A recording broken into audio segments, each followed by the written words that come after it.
And welcome to episode 8. I am on my way to the gym. So let me ask you, have you started working out yet for the day? Have you got your exercise in, gotten some steps in, gone for a walk, done whatever you need to do to keep yourself and your health in tip-top shape? Well, if not, don't worry, the day is still going. You can go out and do that right now, whether you're watching this live, watching the playback on YouTube, maybe you're watching it the next day, which I think that's actually more likely. So maybe you're catching this on the next morning. Well, guess what? Perfect. You really do have the whole day to go out and be healthy. But I know you're probably wondering, how's my cold going? Because I mentioned yesterday I had a cold. Well, it's getting better. I don't have a sore throat really anymore. And then it's all gone to my nose, so my voice does sound a little bit different to people that know me. I'm not sure if you would be able to tell. I also just emptied my nose in a bunch of tissues before I left. But swimming is great for that as well. So I know by the time I finish swimming, and then I also go in the steam room, which that is also pretty sure is supposed to be good for your sinuses to help, clear things out. So should be doing pretty good. But I've been focusing on taking the vitamin C, taking naps. I took 2 naps yesterday. Took one today. I might take another one this afternoon. We will see after I eat. I think the one thing though with being sick is that it makes me so hungry, which I know some colds you are not hungry, but man, when I know I'm going to eat, I'm like, it'll make my throat feel better. I'll forget for a minute that I'm not up to speed with where I should be. But I think if we keep going along at this track record, by the end of the week I should be pretty much all better. So that is exciting. But the exciting part for today is that we came out with our episode for today, and it's with Alessia and her business AC Prodigy, and she's got a really cool story of growing up in Germany and then starting her own business, making her way to the United States just a few years ago, and then having that same business, basically having to start over in America. And that's something that is pretty rare to have happen. I mean, not rare, but as far as the show goes that I've talked to, I've only talked to one other person, and that was L for Leather, Melody. She was on the show, I think last fall it was, maybe. But it was a while ago, but she had a similar story. She was in Hong Kong and came to California, and with Alessia, she is now in the state of Washington. And so it's really cool and awesome conversation that we have. So definitely something that you should check out, because it talks a lot about how when she started, she was in Europe, and so they had very strict standards for the different soaps and products that you would use and that you would create. So if you created something, you had to get it tested and then certified that this was okay to sell. It was not going to hurt your customers. And so she was sharing that when she came to America, we don't have any sort of rules for that. So she was really surprised when she was looking into starting the business here and getting started with that you literally could just create something, put a label on it, whether it's true or not, no one knows, no one's checking that, and you just say, yeah, this is really good for you. Or you, like in the interview, I'd asked her, like, what kind of skin conditions is this good for? And she's like, well, the European side of me, based on what we were allowed to say, is I cannot guarantee that it will help with anything. But you can look at all these different raw ingredients I use, the natural and high quality aspects of them, and then through that you can actually see that these are really good for these, different skin conditions. So I thought that was a really cool and interesting part, a different take that we haven't had on the show. So definitely worth checking that out and giving it a listen, and also kind of opens up your thoughts and ideas in mind about, like, what are we doing in America, not just when it comes to skin products, but our food products. I'd mentioned in it too that I've seen so many Instagram posts that list all of these like chemicals that we put in our food, and in Europe they actually don't let you put any of that in their food, but here in America we are just letting everything open up to all these chemicals, whether it's in the skincare products or in the food we eat. So I think that's a really good part to take into account if you are on the listening side of the episode that came out this week, of what are you currently doing with the different products you have, the different businesses you support, because it always is going to be easier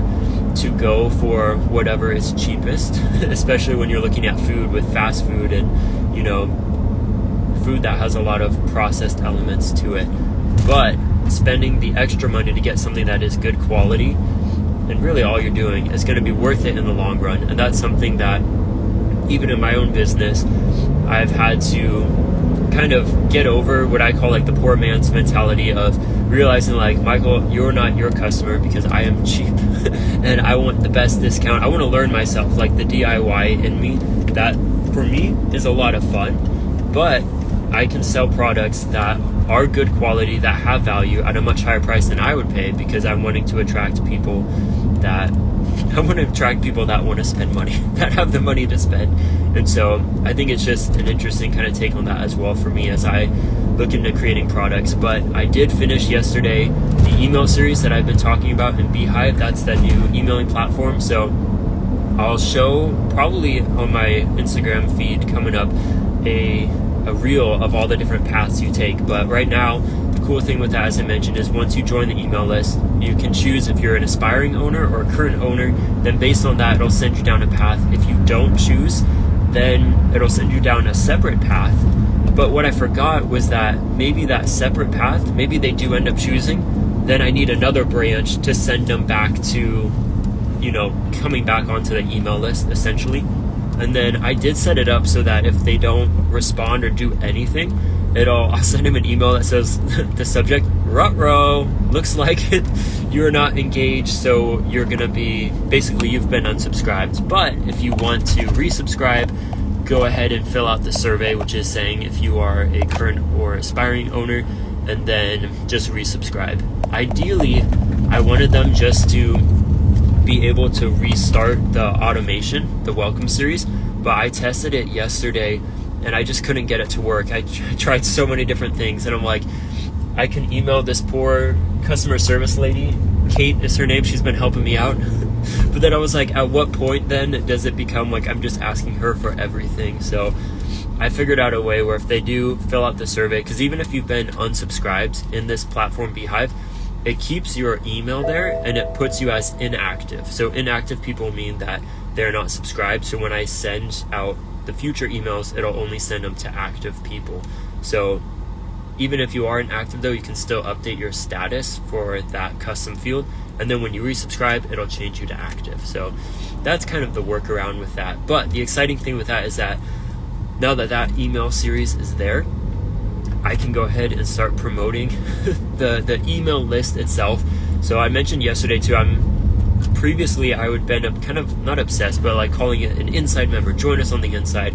But now kind of going off of what my mentor does is like, his business is called Email Magic, which if you're looking to, he mostly helps entrepreneurs make money from their email list. So cool, really cool. But his whole thing is like, you join Email Magic. And so I'm kind of taking that approach on it instead of like, I think it would be fun to come up with another name later on. For instance, his paid newsletter. So I did join that because he was moving it up to a much higher price. So for $99 a year, I was able to join that. But once you join his, then you become a mail mage. So that's kind of his fun take on it. Like you join Email Magic and then the next tier is a mail mage. And so I think for my own, I'm just going to say like join Philbrick, because that is the ultimate idea, is that if you have your own business, you're wanting to bring people in on the inside, because once you have their email, you're not dependent on social media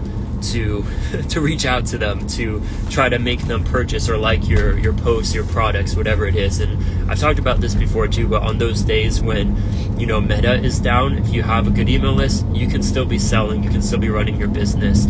Even on days like today, like this week where I do have a cold, I'm not feeling up to par, if I had a strong email list, I could just write out and schedule a couple of good emails and still be bringing the money in potentially without having to like show my face on social media and be like, hi guys, try to not tell that I've got a cold and I'm not feeling well.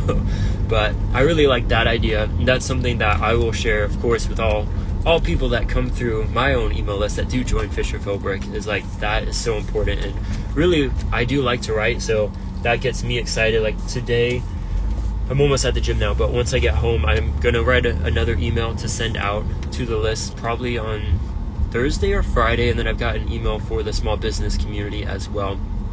But I really like that idea of you can provide value while staying in touch with your customers. And I'm not sure if it works for every business, as far as like I'm doing more of a narrative, which actually once I post the Beehive page, you can see the archive post, so you can actually see what I'm writing and how I'm writing before you decide to jump on in. And that's one of the big reasons why I was really fond of getting started with Beehive. But I don't know if it works for everyone, but the main takeaways as we're finishing up, and that my mentor has mentioned a lot, is that if you are wanting to grow, say, your social media, your business, your email list, you gotta be willing to show your face, yourself. Like, you can go throughout it with, like, you'll notice I just have the FP logo, which actually changed the color. Did you notice that? It's going off of what I'm doing over on Beehive. But, you know, it's much easier to grow when you've got someone to connect with, to personalize with. So even if you don't want to show your face, you don't have to, but he was just saying, like, you can grow so much faster and get going much quicker, as well as connect with people, if you're willing to jump on and share some of your life. And that's what I'm doing here with this driving show. So hope you guys enjoyed. Check out the description if you're watching this on YouTube, and join us on the inside. But really, what did I say? Join Fisher Philbrick. Link is in the bio. And if you haven't exercised yet, go out, get some steps in, get moving, get your heart rate going, and just have fun while you do it. Because that's, I think, one of the most important things I've found with working out is that, like, I've got swimming. For me, that's fun. So I don't feel well, but the swimming is fun. So that's what got me here. Not lifting weights. No, it sounds awful. And I don't really want to touch the weights because I don't want to spread my germs. So I'm going to keep to myself in my own lane. But for me, that's fun. So find out what's fun for you in your own workout regimen. And then on days when you don't want to work out, just do the fun stuff. But have a great day. Talk to you guys tomorrow.